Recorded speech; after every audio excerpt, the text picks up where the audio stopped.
In every era, there are one or two moments when nations come together and reach agreements that make history, because they change the course of history, and Copenhagen must be such a time. There are now fewer than 50 days to set the course for the next few decades. So as we convene here, we carry great responsibilities, and the world is watching.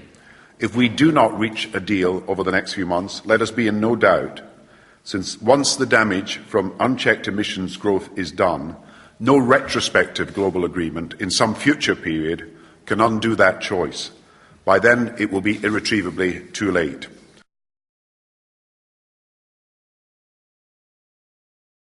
So we should never allow ourselves to lose sight of the catastrophe we face if present warming trends continue.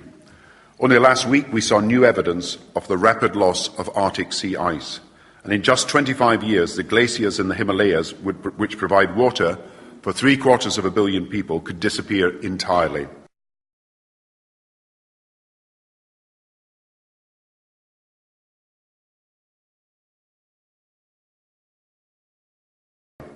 IPCC estimates tell us now that by 2080, an extra 1.8 billion people, equal to a quarter of the world's current population, could be living and dying without enough water.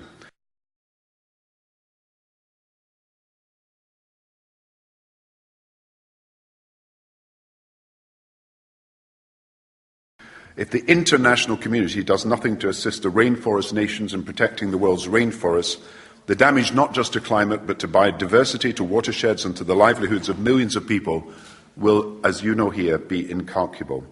And the recent report of the Global Humanitarian Forum, led by Kofi Annan, suggests that 325 million people are already seriously affected by drought, disease, floods, loss of livestock, low agricultural yields and decline of fish stocks.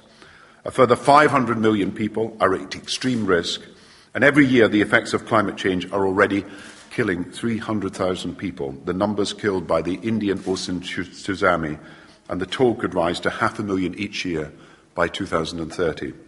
98% of those dying and otherwise seriously affected live in the poorest countries, and yet their countries account for only 8% of global emissions.